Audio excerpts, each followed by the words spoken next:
আজ রান্না করব তোমাদের দাদাভাইয়ের খুবই পছন্দের ঝিঙে পোস্ত।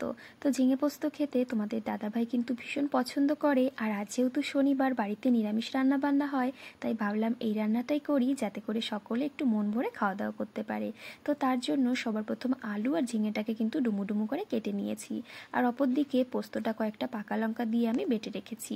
তো তারপর কড়াইতে তেলের ভেতরে দিয়ে দিয়েছি কালো জিরে শুকনো লঙ্কা ফোড়ন, আর তারপর কেটে রাখা আলুটা বেশ কিছু সময় ভেজে নিয়ে দিয়ে দিলাম কেটে রাখা ঝিঙেগুলো।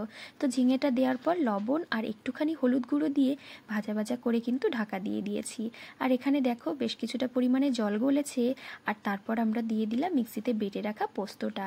আর এখানে না আমি যেহেতু একটু হলুদ গুঁড়ো দিয়েছি, জানি ঝিঙে পোস্ততে হলুদ গুঁড়ো দেয় না, কিন্তু আমার কাছে একদম সাদা ফ্যাকাশে কালারটা কিন্তু একদমই ভালো লাগে না, তাই আমি অল্প করে একটু হলুদ গুঁড়ো দিই, এতে করে কালারটা কিন্তু খুবই সুন্দর আসে। তো ঝিঙেটা পোস্তটা দেওয়ার পরে ঝিঙেটা আর একটু সময় কষিয়ে নিয়ে আমি মিক্সি ধোয়া একটুখানি জল দিয়ে ঢাকা দিয়ে দিয়েছিলাম। তো দেখো এবার ঢাকাটা খুলে নিয়েছি, আলু টালু বেশ সিদ্ধ হয়ে গেছে। একটুখানি চিনি আর ওপর থেকে দিয়ে দিলাম অল্প পরিমাণে একটু সর্ষের তেল, কারণ ঝিঙে পোস্ততে না নামানোর আগে একটু সর্ষের তেল দিলে খেতে কিন্তু দারুণ হয়।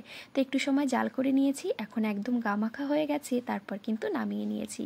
তো নামানোর পর ওপর থেকে আরও একটু সর্ষের তেল দিয়েছি, এতে করে খেতেও যেমন ভালো লাগে আর দেখতে তো দারুণ হয়েছে। তো তোমাদের কাছে রেসিপিটা কেমন লাগলো অবশ্যই জানিও কিন্তু।